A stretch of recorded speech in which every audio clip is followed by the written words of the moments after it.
We're on the lookout for sponsors to join us on our incredible journey with Inspired Change with Gunter. If your organisation cares deeply about meaningful conversations around masculinity, self-development and mental health, we'd love to partner with you. Our podcast has a wonderful, dedicated audience committed to personal growth and positive social change. By sponsoring Inspired Change with Gunter, your brand will connect with listeners who truly value thoughtful discussion and support initiatives that promote real transformation. We're incredibly proud to be ranked number 1 in Australia and number 5 in the USA on FeedSpot's top men's mental health podcasts. For more information on how to become a sponsor, please reach out to Miranda Spiegner Sapon, our showrunner and executive producer. We'd love to explore how we can work together to inspire change. Now, thank you for your continued support, and let's keep inspiring change together. You're listening to Inspire Change, a broadcast that strives to educate, motivate, and empower men to challenge traditions of masculinity. To guide us through the intricacies and intersections of emotions, relationships, and male identity is renowned psychologist, author, and speaker Gunter Swoboda. This is Inspire Change. Before I begin the actual podcast, I would like to respectfully acknowledge the Gadigal people of the Eora Nation, who are the traditional custodians of the land on which I work. I would also like to pay my respects to their elders past and present. Welcome everybody to another episode of Inspire Change with Gunter. Welcome everybody to another episode of Inspire Change with Gunter. This is the episode that's called Songs That Made Us. People have been arguing about whether John Lennon had the right to call himself a working class hero for 55 years. Now, I think the argument is the least thing interesting about the whole song. Lennon grew up in a semi-detached house in Woolton with a garden, kept by an aunt who filled it with books. He passed the 11 plus and went to one of the better grammar schools in Liverpool. Now, when Paul McCartney first visited at 15, he noticed. People have been noticing ever since, and using that, in a sense, to file the record under hypocrisy. Now, here's what interests me instead. Lennon told Jan Wenner in December 1970 that the song was for people like him who were, in Lennon's words, supposed to be processed into the middle class or into machinery. Processed. Now, that's not a claim about the house. It's about a claim about being raw material. And it is as much as a strange description and more precise thing to say about your own childhood than anything a debate about semi-detached houses can reach, right? So here's a young guy reflecting on his childhood about being processed. Now, we can maybe think about that at the present. So the question I want to work on with you is this. What does it actually do to a person to be processed? And why, when a man sat down to describe that process in 1970, did the result come out so cold? 1970 was the year everything Lennon had been standing on came away. The Beatles, as far as everybody was concerned, and themselves were finished. He had told the others privately in September 1969, and McCartney made the public break the following April. He was 30. He'd been famous since his early 20s in a way nobody had been before, without any of the apparatus later musicians would have to survive this. That year, he and Yoko read Arthur Janoff's book, The Primal Scream, and went into Janoff's therapy. Accounts differ on when it began, but the shapes agreed. Roughly 4 months in Los Angeles, individual work alongside group sessions, running into the autumn. Then Lennon went almost directly into a studio. Now, I want to be a bit cautious here because this is where writing about Lennon tends to go soft. Primal therapy never accumulated an evidence base. Janoff's central proposition that neurosis is stored early pain, which can be discharged by reliving and screaming it out, has not held up. So when I say the therapy mattered to this record, I'm not endorsing the model or the therapy. I'm reporting something narrower. Lennon spent months being instructed to go back to his childhood and stop editing. And the album he made immediately afterwards sounds like a man who has stopped editing. The company this track keeps on that album matters. The record opens with a song addressed to his parents and closes with a short, unbearable fragment about his mother being dead. This is not a protest album with a personal track on it. It is, however, an inventory of demolished attachments, and the class song sits in the middle as though it belongs beside the dead mother and the absent father. That placement tells us how Lennon understood the injury, not as politics that happened to him, but as family. He began recording at Abbey Road on the 27th of September 1970. 12 takes, only 4 complete. Take 9 was the one. On the 25th of October, he had to record the third verse separately and edited in because of the first day he had simply forgotten it. Voice and acoustic guitar, nothing else on the track at all. Released in mono. The album came out on the 11th of December. The song was never a single. EMI threatened to censor the 2 obscenities, then settled for refusing to print them on the lyric sheet. And Lennon accepted asterisks on a condition that a line went underneath, explaining the omission was on EMI's insistence. That tells you most of what you need really to know about his mood that year. Now, one more piece of testimony because it complicates things usefully. In September 1980, weeks before he was killed, Lennon told David Sheff the song was not about the proles or about socialism, that he'd been trying to tell people not to end up like him.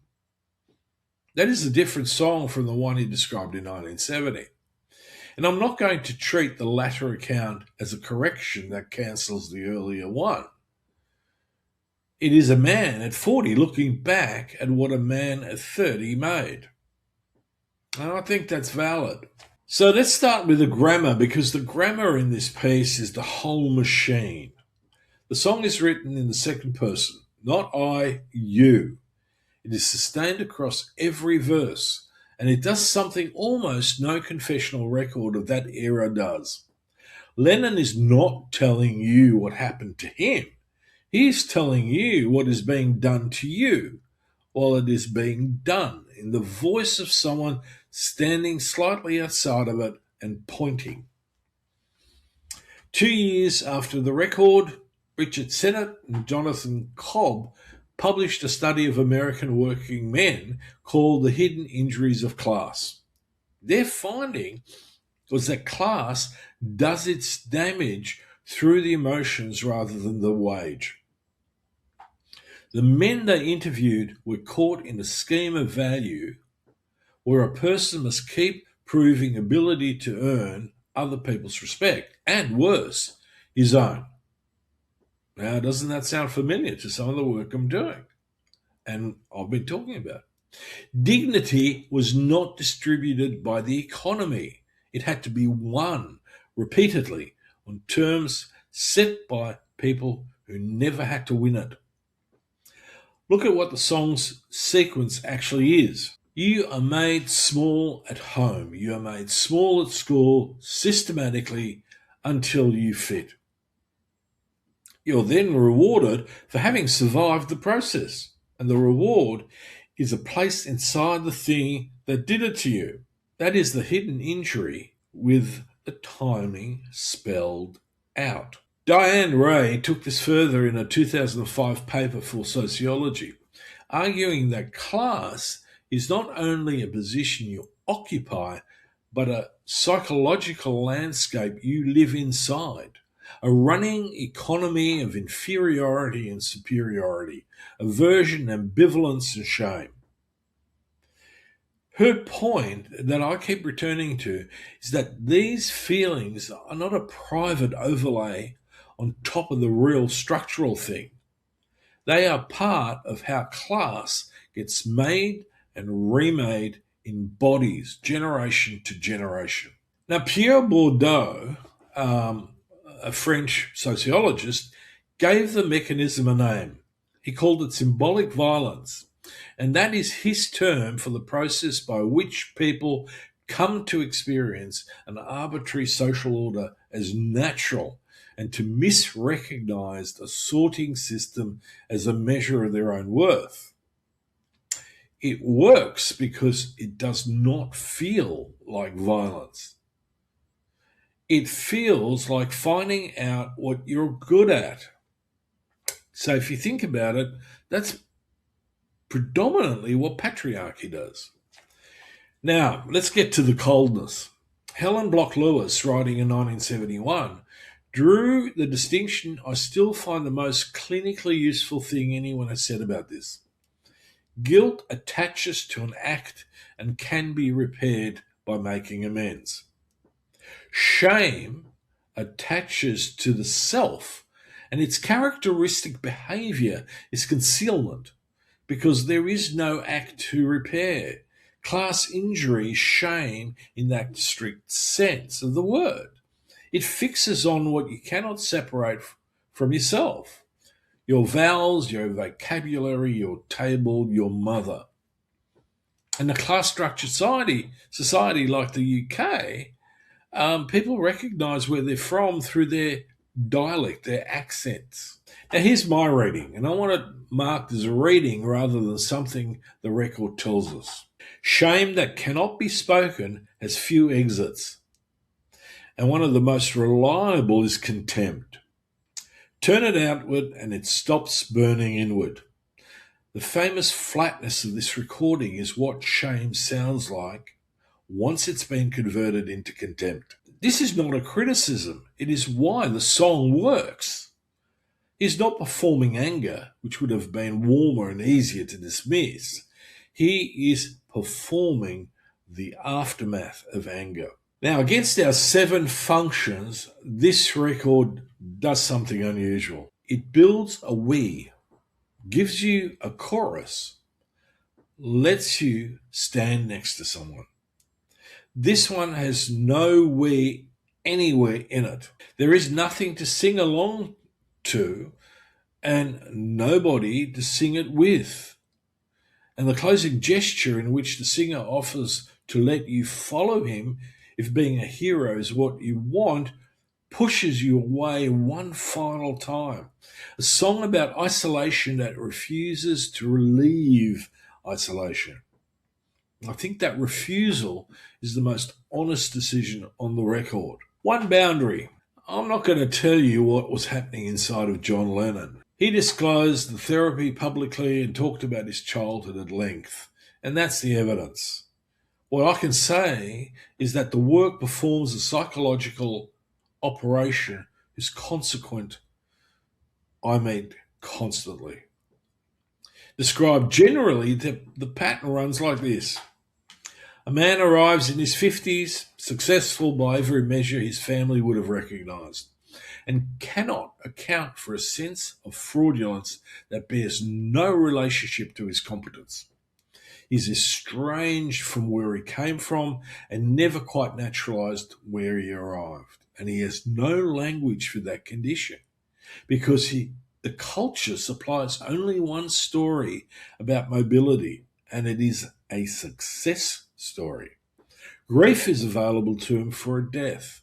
It's not available for a class of origin or an accent he sanded down at 22, or a father he can no longer talk to about anything that matters. So it comes out sideways, usually as contempt, aimed at the people he left or the people he joined, often both in the same week. Now reflect on this. We see this every day. We hear it every day. It is within political conversations. It's within sociological conversations. Now that is the adult form of what this song describes happening to a child. Britain in 1970 ran on a promise made after the war. The 1944 Education Act built an escalator, and the 11 plus decided who got on it. One examination taken at 11 sorted a generation of children well into the futures. The genuinely clever part, and I mean that admiringly and bitterly at the same time, is that it converted an inherited hierarchy into a merit story. If you did not get on the escalator, the system had already an explanation, and the explanation was you. Consider what that asked a child to absorb. At 10, you're in a class with everyone from your own street. At 12, you're somewhere else, in a different uniform being taught Latin, while the children you played with are prepared for the factory your new school exists to keep you out of. Nobody explains this.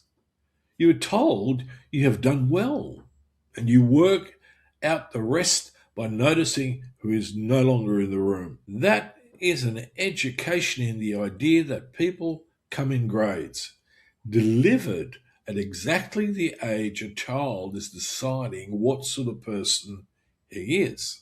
Lennon was a beneficiary of it. Dovetail Primary Quarry Bank after he passed the exam, then at art school. The escalator worked. His father was an absent merchant seaman. His mother, Julia, did not raise him. His aunt did, in a house with books and a garden. Both things are true at once. And we find that confusing because we imagine class as a location rather than a trajectory with a cost attached. His 1970 claim was not that he had been poor. Read it again. He was supposed to be processed. He was describing what the escalator does to the people it carries, not the people it leaves behind. Whether he was entitled to speak for the second group is a fair argument. Whether he knew something about the first is not in doubt. There is a gender dimension that usually goes unmentioned.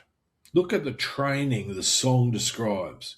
You are hurt, then you're made to fit, then you're required to be clever, then you're required to be pleasant about all of it. That is a fairly exact account of masculine socialization, a curriculum in not feeling, taught largely by men to boys, ending with the promise of a room at the top for whoever can perform a certain cheerful ruthlessness. The man delivering it had just spent 4 months in a therapy whose entire premise was screaming. The coldness of this record and the screaming elsewhere on the album are two answers to the problem. Now, the machinery didn't stop. Only the vocabulary changed. We no longer saw children with one examination at 11. We have replaced it with something more diffuse and more total, in which merit has gone from a contested claim to the official explanation for everything. The song's central accusation that a sorting system has persuaded you it measures your worth lands harder now than it does in 1970.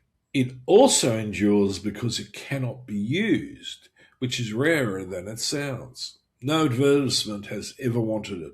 It doesn't work at a rally because it will not make a crowd. Marianne Faithfull recorded it in 1979 for the Green Day for Amnesty in 2007, and both run into the same structural problem. There is no moment in the song where the listener is permitted to feel good about listening. And it endures, I think, because it names a suspicion that a great many people carry privately and never had a sentence for. That you were sorted, that the sorting was called fairness, and that at some point, without quite noticing, you agreed to it. Now let's have a bit of a reflective moment. I want to get you to ask 3 questions, and they get harder. First, what was the first thing you remember being told you were not clever enough or not the right sort to do? Second, what did you have to become in order to get where you are? And what did that require you to stop being? Don't answer this in terms of achievements. Answer it in the terms of what you can no longer say out aloud and to whom. Third, is there a person in your life whose way of speaking or eating or dressing produces a flinch in you that you would rather not examine? Where did you learn that flinch?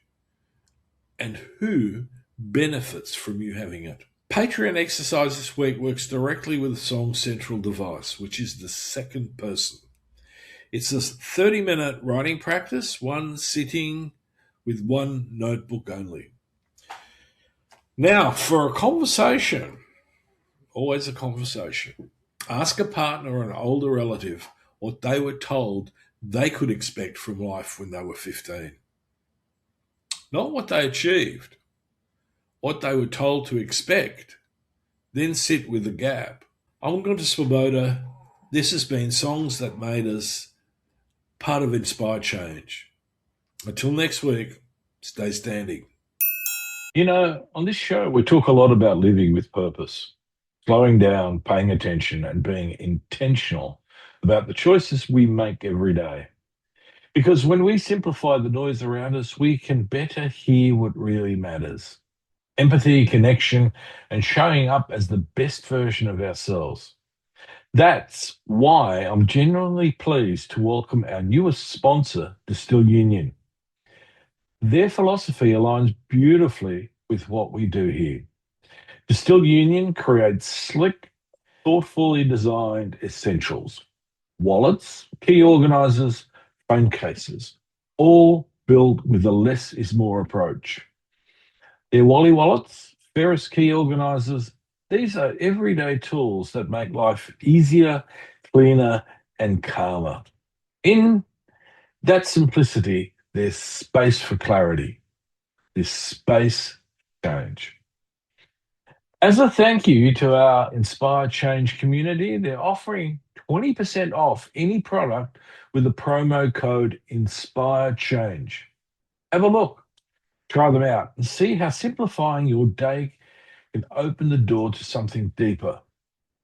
Visit distillunion.com and enjoy 20% off any product with the promo code Inspire Change.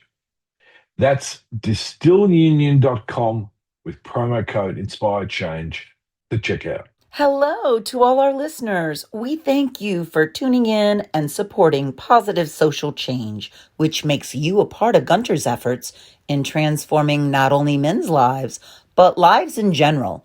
And we are grateful that you have joined us. We want to extend a huge thank you to our listeners in Los Angeles, Van Nuys, Santa Monica, Santa Ana, Garden Grove, San Jose, Culver City, North Hollywood, and Folsom for bringing California up to number 1 on the top 10 USA listeners list. And to our global listeners, we extend our gratitude to the 2 countries reaching our top 20 list for the very first time ever.